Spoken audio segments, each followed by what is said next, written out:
شاعری جو ہے روایتاً فروغ پائی ہے ان جگہوں میں جہاں کسی قوم کو اکٹھا ہونے کی ضرورت پڑی ہے.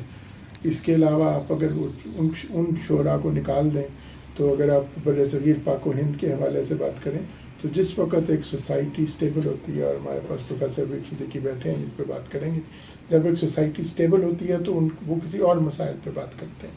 تو جس طرح امیر خسرو نے کوئی خاص قومی شاعری نہیں کی، اور اگر آپ اسی کو لے کے آگے چڑھیں تو تھوڑی بہت بات کر کے شاعرہ شوب کے حوالے سے، مگر میر تقی میر نے، ولی دکنی نے، کیونکہ اس وقت ہندوستان کی اپنی جو تہذیب تھی وہ اسٹیبل تھی، معاشرہ چل رہا تھا، تو قومی شاعری نہیں ہوئی.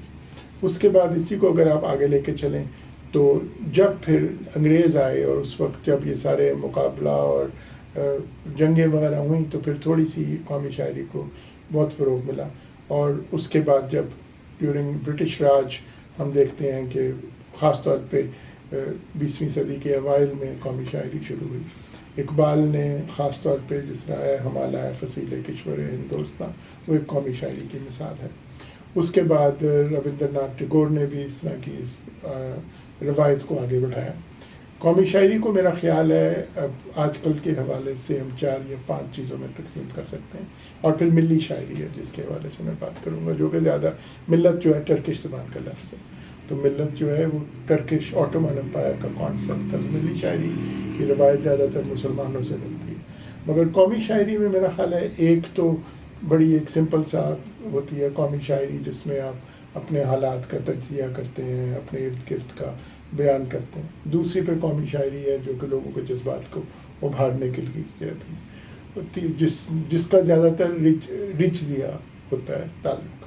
تو اس کے اندر الفاظ کی گھن گرج ہوتی ہے، اس میں صوتی بہت زیادہ ہوتا ہے. تیسری قومی شاعری جو ہے وہ میرا خیال ہے اس کی برانچ ہے جب آپ قوم کو سدھارنے کے لیے کرتے ہیں، جس میں آپ کہتے ہیں کہ نہ سمجھو گے تو مٹ جاؤ گے، ہندوستان مانو تمہاری داستان بھی نہ ہوگی داستانوں میں.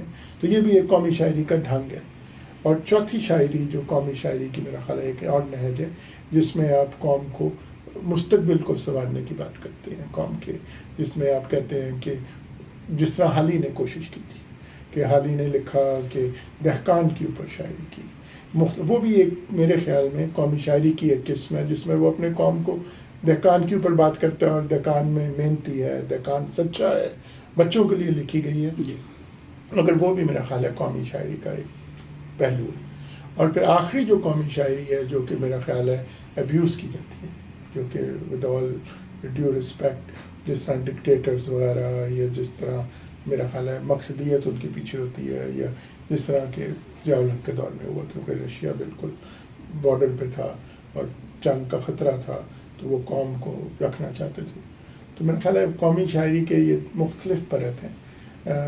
ان میں قومی شاعری میں مقبول عام ہونے کا ضروری ہے، اور قومی شاعری کچھ مثالوں کو چھوڑ کے میرا خیال ہے اس میں جو صوتی اثرات ہیں وہ بھی بڑے ضروری ہیں. ان کی ایک خاص نہج ہے ڈھم ڈھم ڈھم ڈھم ڈھم، جو کہ ہندی کی بہر پہ لکھی جاتی ہے، ڈھن ڈھن. اور اس کے بعد پھر دوسری جو قومی شاعری کی ہے، میں نے جس طرح اصلاحی کی بات کی ہے، اس میں میرا خیال ہے جید مثال فیض احمد فیض کی، کہ جو کہ قومی شاعری کی میرا خیال ہے ایک وہ انتظار تھا جس کا یہ وہ شاعر تو نہیں، یا اور اس طرح بات کرتے ہیں جس میں قوم کے مسائل کو، جو کہ میرا خیال ہے ایک ویژن ہے، ہم دیکھیں گے، لازم ہے کہ ہم بھی دیکھیں گے. تو قومی شاعری کے حوالے سے میرا خیال ہے میرا چھوٹا سا ارتقاء ہوا ہے، وہ رچ دیا شاعری سے شروع ہوئی ہے، اور پھر اس کے مختلف قسم کی اردو شاعری کے اندر میرا خیال ہے اس کا صحیح جو عروج آیا ہے وہ 20ویں صدی کے اوائل میں آیا ہے. اور اس کے بعد اس کی روایت کو لے کے کئی شعراء نے ترقی پسند. ملی شاعری جو ہے وہ میرا خیال ہے کہ لفظ بائی اٹ سیلف جو ہے وہ مسلم قوم کے ساتھ وابستہ ہے. تو جس طرح اقبال نے بھی ترانہ ملی کا، اور جو کہ مطلب ایک ضمنی بات ہے، مگر ملت کا جو سسٹم تھا وہ ٹرکش سسٹم تھا. اور آٹومن امپائر کا جو، اور اس کا ایک بڑا اقبال کا ایک شعر ہے جو سمجھ میں آتا ہے اس کے بعد، کہ ملت کا جو کانسیپٹ تھا وہ آٹومن امپائر کا تھا. تو انہوں نے بیسیکلی ڈفرینٹ فیڈریشن یونٹس بنائے ہوئے تھے کہ آٹومن امپائر پریکٹیکلی وہ جو برٹن نے بھی کیا کہ ڈیفینس کنٹرول کرتی تھی، کمیونیکیشن کنٹرول کرتی تھی، مگر لبنانی جو تھے وہ اپنی طرف سے اپنا کام کرتے تھے. ایک وہ ملت تھی. اسی طرح شام کی اپنی ملت تھی, انہوں نے مختلف ٹکڑے بنائے ہوئے تھے. اور اس کی جس طرح حبیب صاحب بتائیں گے, ایکچولی اردو لٹریچر سے زیادہ انگلش لٹریچر میں اس کا ذکر آتا ہے. تو اگر آپ آکسفورڈ یونیورسٹی یا ہسٹورینس کو پڑھیں, اور اگر ملی شاعری جو ہے, مگر اس کا جو بڑا پروفاؤنڈ استعمال ہے وہ ہے جب اقبال نے لکھا شیرازہ ہوا ملت مرحوم کا ابتر. تو وہ اتنا نہیں ہے کہ مسلمان تتر بتر ہو گئے, وہ ایکچولی ایک ہسٹورک ریفرنس ہے ملت کا, کہ کس طرح ملت مرحوم اس نے کہا کہ پہلی جنگ عظیم کے بعد لکھا گیا نا یہ, اب تو ہی بتا تیرا مسلمان کی طرف. تو ملت ٹوٹ گئی ہے اور وہ فیڈریشن کا سسٹم تتر بتر ہو گیا فرسٹ وقت. ملی شاعری کے حوالے سے میرا خیال ہے ایک ہمہ گیریت ہونی چاہیے. تو جس طرح مظفر وارثی کی شاعری کو میں ملی شاعری نہیں کہوں گا, ملی شاعری ہوگی جس طرح ترانہ ملی چینو اور اب ہمارا ہندوستان ہمارا.